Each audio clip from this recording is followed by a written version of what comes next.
imbalance in important body fluids. Avicenna explained various type of senses, including touch, pain, titillation, and then it was Rene Descartes. It was 1646 when he theorized a disturbance.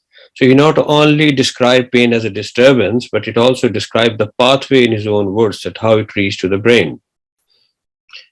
It was actually later on together work with Avicenna and Rene Descartes, which described a lot of things, which was the basic theory, how we develop the pain anatomy and physiology. I'll be brief with that. So the word pain, from where we derived it, it entered into English language in 1297. There are various possible ways from which it would have delivered. For example, Old French pain was there. So it was always related with some kind of punishment, penalty, torment, hardship, suffering, or price paid. But then in 1979, when International Association of Study of Pain was developed, they basically placed down the first definition, and interestingly, up till now, it has not been changed much. Even in 2020, it was an objective of the World Pain Organizations to get together, World Institute of Pain, to redevelop the definition. But the definition itself is so good that they're hardly able to change few words. The rest of it is still same. It's basically, we always think it's only the tormenting sensation, but actually any unusual or unpleasant sensory or emotional experience, which could be actual or potential tissue damage, or feel like that, which is the new part of the definition, and described in such terms, is actually a pain. It's definitely everywhere in the body, we have receptors for it. And if I tell you, according to cellular scientists, one palm of the hand have 5 million pain receptors. And then this every nerve ending has a small receptor at the end, and then they cut together to make a nerve pathway which enters spinal column, which we usually describe in simple words as a motorway to reach the center, which is brain. Recently, in the last decades, because functional MRI is in action, so we actually see the functional component of the brain. So these are few highlighted areas, or won't go in details, where we actually sense our pain. And if we see in this diagram, these areas, for example, these are all red areas which also involve with emotions. This frontal area relates with fear, and this is the area of emotions. And then there's an area of fear. So anyhow, this how they all relate together, and we see their preposition when a patient comes with pain. Now, the second part, this is recent data. Right now, I just saw on internet that here we are at the moment. But just to show it, we are actually talking about 2020. In April, it was this situation. In Ireland, as compared to global, the death toll was rising, and everywhere there was a chaos. In Ireland, the first case came in February 29, and that's how we say that pandemic reached Republic of Ireland. So 12th March was the day when government shut down all the school, colleges, childcare facility, culture institution, and later on, progressively, the shutdown get worse and worse. And then finally, 5th May was the time when we started easing the restrictions, and everybody knows with second wave, we have to get a little bit strict again, and now again we are almost out of restrictions. So British Journal of Anesthesia was one of the pioneers in the May 2020 to describe with a very good study that what are risk factors in relation to chronic pain, how it gets impacted by the COVID-19. So it was a wonderful explanation that what these are 6 factors which are very important. First of all, COVID itself caused pain. We all know at this stage, we have been through one way or the other, that how much body aches and pain people feel with that. And those population, which are in rehab, definitely their facilities get more trouble and they experience multi-morbidity, fatigue, and all that stuff. So they get further worse. Yes, it is a mental health burden. All of us know how much crisis psychologically and mentally people have to face through. By its deep nature of study, neurologically, the virus itself is an insult on the nerve fibers. And I'm sure in the coming few years, the studies are started coming that how much diseases are emerging just a regular healthy person after passing through COVID, what he developed. ICU specific risk factors, definitely. We know that critical illness, all those patients who pass through this difficult phase, they anyway develop chronic pain. And we know that how many people get admitted in ICUs with COVID. Specific old age with more problems on board, there is more chance of developing chronic pain. So interesting fact was we can easily divide, try to make it less scientific and more friendly and comfortable. Everybody start at this stage, but so potentially we describe it as there is a logical three explanation that chronic pain can triggered by COVID, which to be honest at this stage, we are seeing the patient who never had chronic pain since COVID attack. They were sick and after that they started having COVID, chronic pain. Most of them have widespread body pain. If someone has already chronic pain, their condition get worse because stress level and psychological insult has made them worse. So all these factors that itself COVID can cause chronic pain, which has been proven now at this stage.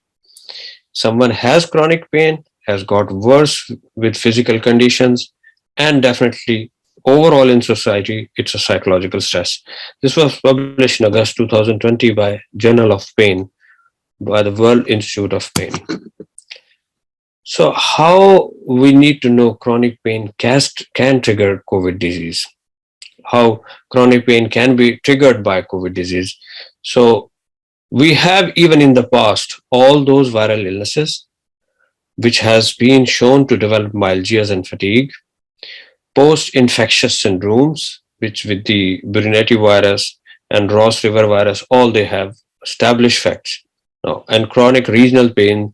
So this was the time when we were thinking about, and now we have seen all that, but definitely data has to be carefully recovered before we are able to say yes, what people are saying about diabetes and what people are talking about depression, neurological disorder, motor neuron disease, hypertension.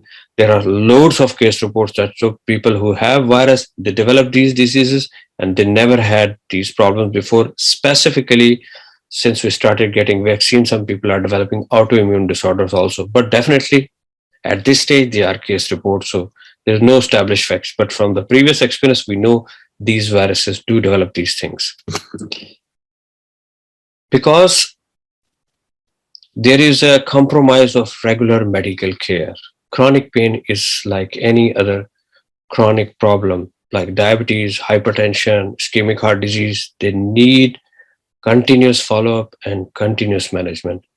And as we know, there were compromises in the medical care system. There were delay in medications, postponed interventions, and reduce encounter with interdisciplinary team, which is a key part in any type of chronic illness. All of them together have exacerbation of existing chronic pain. Now, psychological stressors definitely can generate someone. Fibromyalgia, everybody knows that it has worse association with stress. And at the same time, temporomandibular jaw problems, and all of them, including fatigue, sleep deprivation, they all are related to develop chronic pain. Now, in our system in Ireland, where I work in the department, we were basically facing three troubles. One trouble was disease load and disease related with our requirement in the system, that we have to serve out of our specialty to help in intensive care and in anesthesia. So we have to take time out of our practice to go there. Second, there was a big trouble. I will discuss shortly what was the main problem with the health system, because They all challenges were not, nobody was prepared to face them. And we'll talk a little about future concerns. When someone comes with chronic pain, they have these type of enumerated challenges. I won't put you in so much details to get worried, but definitely age, disability, multimorbidity, and multi-treatments, their psychological state and mental conditions, cognitive and emotional disorders, and those patients on continuous supply of medication.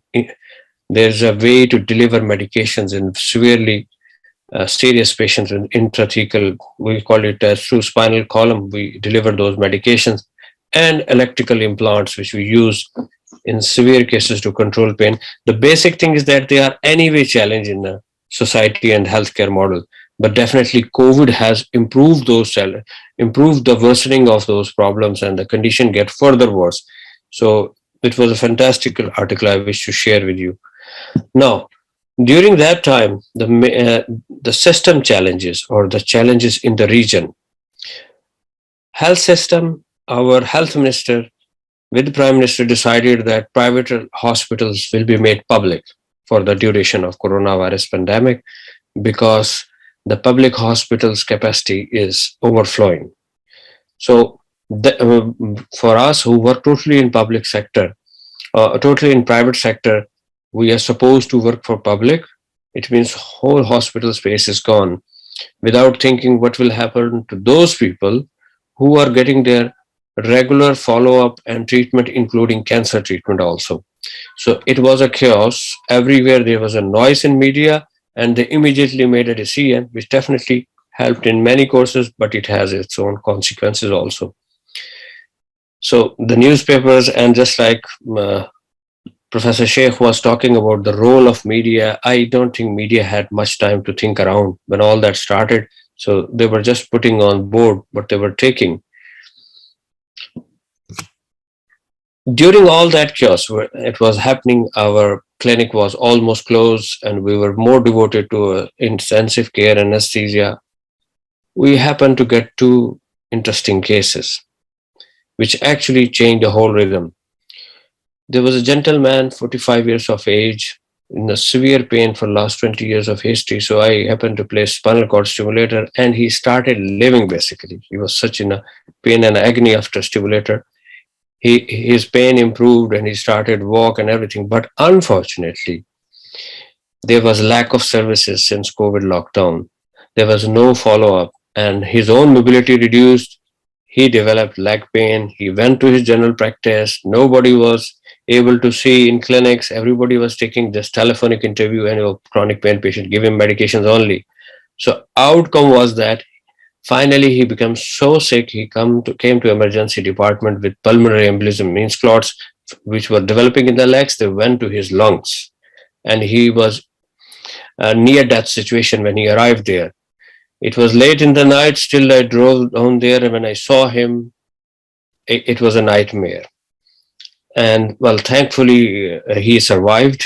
He remained in ICU. At the same time, another 65-year-old lady, years of age, because she was not getting her medications, there were denial from everywhere. Whatever she had, she tried to do suicide with that because there was no proper follow-up. So this was the challenge we were all facing.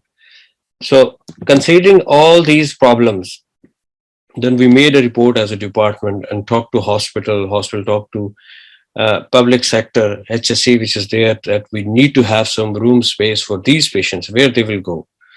And they become actually a game changer in that whole situation.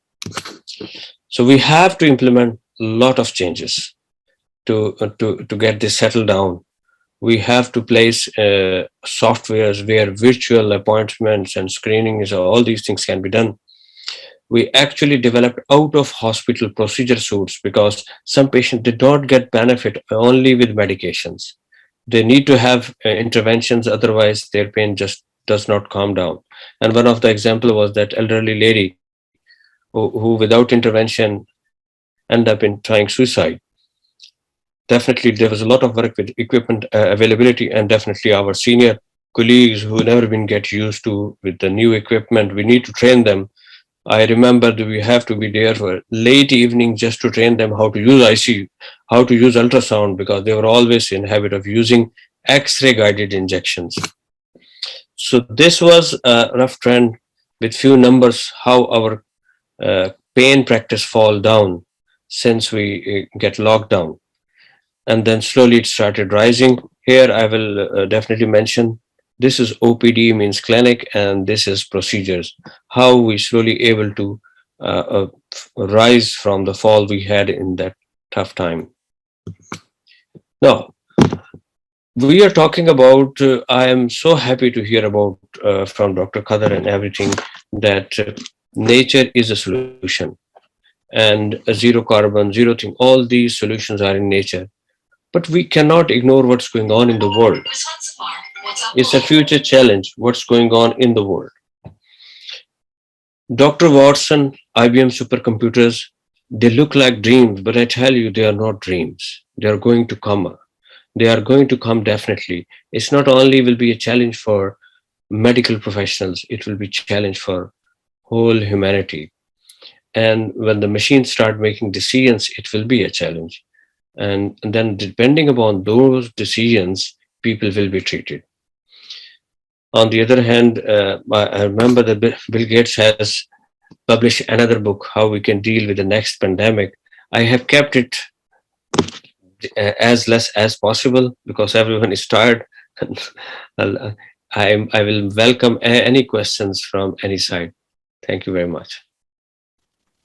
Thank you so much, Dr. Wajid Khan. Very impressive presentation. You started off with the meaning and evolution of pain. You went on to explain the pain pathway, sensory neuron, then the motor neuron. Then you spoke about explain the risk of chronic pain, its consequences as well.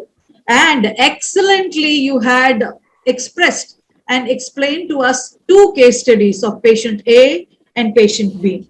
And also ended up so nicely with Dr. Watson, the IBM supercomputer.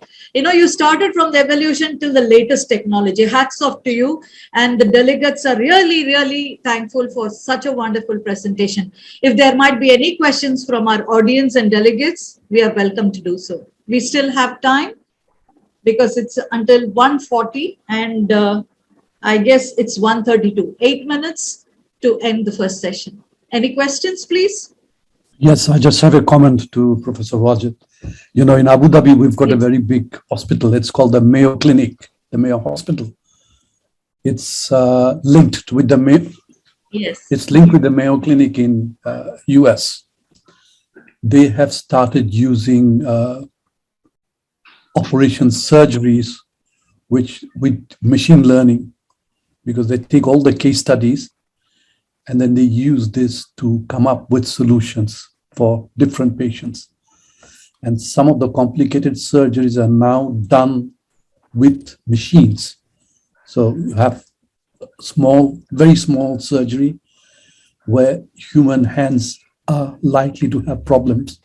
The machine is very precise and they guide them with a camera with surgeons based in US. They tell them how and where to go. Oh my God. It's amazing. Oh my God. I agree with you. I agree with you. We Things have have changed. robotic surgeries for orthopedic, for abdominal surgeries, for pelvic surgeries, but that actually taking good advantage of machine. That human hand does not have so much flexibility to go around 360 and to go deep with the small things to do the job. That hopefully will improve further, and it's getting improved. But the major problem is decision making. There Absolutely. are, even if we have all the studies, that decision making is a problem, and that Dr. Watson will bring to us. Thank I you very have much. also a story to So share. there's a sense of fear as well, you know, there's a sense of fear as well. Like, will the machine be right? Thank you. In the hands of human, we have emotions. For Wonderful, doctor. Yes. I have also a story Yes, to share. Professor. Thank you, my dear. I have two surgeries. These are called hernia. One is 1975, one is 2012. So the difference I'm trying to tell, when 1975 one it happened, it was actually raw. That means they are just cutting my body, something like that. So even today, I feel the pain there if I put my hand. So I still remember that how they did and how raw they are. Then the which one is 2013. I was Canadian University, Dubai. I cannot see any sign even. So I told doctor, how did you do it? Just we make 3 hole, and from outside we did it. But how can you go inside making hole in outside? You see, this is the technology development. So things are coming like that. And I'm sharing the story of what I was doing my PhD in Sweden. A very good news came without anything. Hernia operation done. It's a hypnotic way. That means hypnotism. That means now the patient is looking at the doctors, and doctor doesn't know, the patient doesn't know the operation is already done. So have you heard about anything like that? That which is going on actually? That's what my question. No pain, nothing. What is that hypnotic way of operating a patient? We could also That take a hypnosis works like an anesthesia. Yeah, They thank say you very that much. hypnosis now works as an anesthesia. Yeah, no, actually, Yeah, sir, please hypnosis continue. has been an established fact. Actually, in National Institute of Health America, there was a patient somehow presented, a young lady, which has in the past experience of having severe allergic reaction to all known anesthetic agents. So it was decided that only thing can be done is to do something. She can't tolerate local anesthetics because she was reactive to that in the previous experiences, and anesthesia end up in such a severe reaction that it was difficult to save her life. So then they contacted Harvard Institute, and with the help of uh, John Hopkins, it was a big board to decide what to do. It's an elective surgery, and finally they end up in hiring one of the country famous, I won't remember his name at the moment, hypnotherapist, that we need this lady to hypnotize, and has his hand surgery done. Wow. So he said, well, listen, I have a few days to practice with her. And then later on, her surgery was done without any anesthetics, and she didn't feel any pain. Wow. So Nice. that is definitely possible. And we experience it in day-to-day practice also. Sometimes we talk to patient and his pain is gone. Yeah. It's a brain which have, there's a lady, her name is Irene Tracy in Oxford. She spent 30 years in studying how the pain works in the body. I was in World Institute of Pain, a conference, and there were thousands, almost 7,000 pain consultants around the world.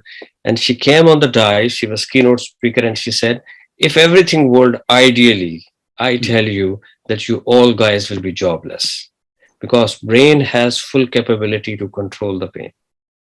Yeah, wonderful. Absolutely. Thank you. I don't know how much to thank Professor, our conference chair, for asking such valuable question. Thank you very much, sir. We all are educated because of this. And our Honorable CEO, you have a question, sir? Yeah, if Miss Habiba or Afra can share the brain slide on the keynote speaks. So, Yeah, which one? Another 3 minutes we have. Yeah. The slide where brain are shown by Professor Khan.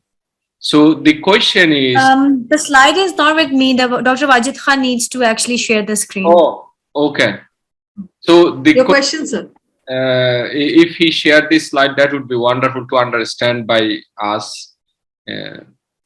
So the question is, because what I understood from the presentation, the red area in the brain cell or brain area, of course, I know it's built in by the creator, but is there any way that if somehow we can reduce the surface area of those brain cells, then the pain will be gone? So if we can eradicate or remove the red area of the brain cell, which you highlight. Your question is very beautiful question, Professor Inam. Professor, but at the same time, the pain centers, interestingly, in human brain up till now, whatever we have studied, there are no single center for pain. They're all associated with behavior, with feelings, touch, temperature. in the brain, they all work. If we try to remove that area, for example, where in the thalamus pain comes there are a lot of other sensation will be gone. Up till now, one of my colleague in Trinity University is studying this small portion has a bridge connection between pain and depression. So this connection, if it is broken, only the depression associated with pain will be gone. Otherwise, these are all areas related to how we feel, how we behave, what is our personality also, where is our memory. So if we try to destroy those areas, all those functions will be gone. So you see there, this green is sensory system of the body, where we are not only feeling pain, but we are also localizing touch, temperature, and pressure. Similarly, affective area is this red one. Cognitive area is this one, and all of them get stimulated on functional MRI when someone feel pain. So basically, functional MRI is in the below picture as we see.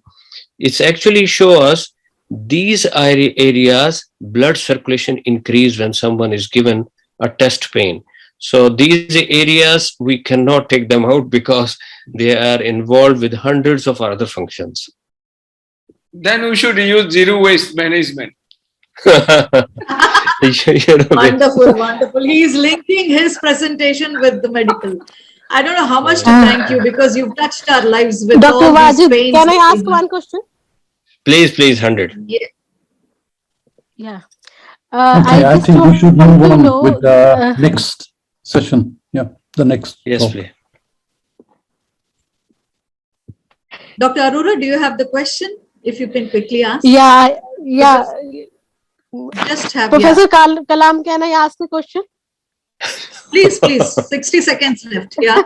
I'll give it to the chair. Okay. Richard, I want to do justice to the Would you want to put it on the chat, Dr. Arora, so that he can see and respond to you? We could also see that. No, I'll if just it's take on the chat. 1 minute. 1 minute. 1 minute. Okay. Just I wanted to know how do negative emotions, chronic negative emotions, cause pain, and do we know the neural pathways for that? And for other matter, does trauma, emotional and mental trauma, also lead to chronic pain? And are we aware of the neural pathways? And if we reverse the emotions, so does the pain go away? Does it work like that, or it doesn't work? It works a different way. Thank you. I think we together need a complete conference to answer these questions. Yes. In short, there are pathways at this stage not described for all of these things. There are neural pathways. One of our colleague in Netherlands, he's doing even a big study with the helmet type functional MRI, in which he's using an avatar that even physical motions, even physical happy posture, how it affects our brain. And there are neural pathways between how persistence of pain can cause depression, how a depressive person can get blockade of pain controlling mechanism and can go into severity of pain. But this is not the only thing. Pain itself develop in some cases disease also, just like complex regional pain syndrome, in which anatomy also change from starting from receptors, tissues, pathways, changes in spine, changes in the brain also. But there is a gentleman, if you get time, read his studies. Lorimer Moosley is his name in Australia. He believes in brain training. He has written almost 300 plus research paper. He did a PhD in Oxford. So he believes that training can reverse those physical changes also. Thank you so much, Dr. Wajid. Thank you. But separately pathway, if you ask, it will take time to describe and show you a lot of pictures. Definitely. This is my interest area. Actually, we should have some time for discussion for this later. Inshallah. Thank you, Dr. Arora.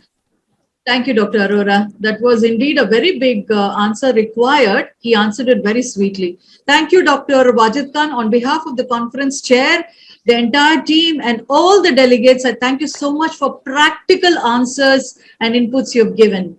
I know I really appreciate that. Thank you very much for your time.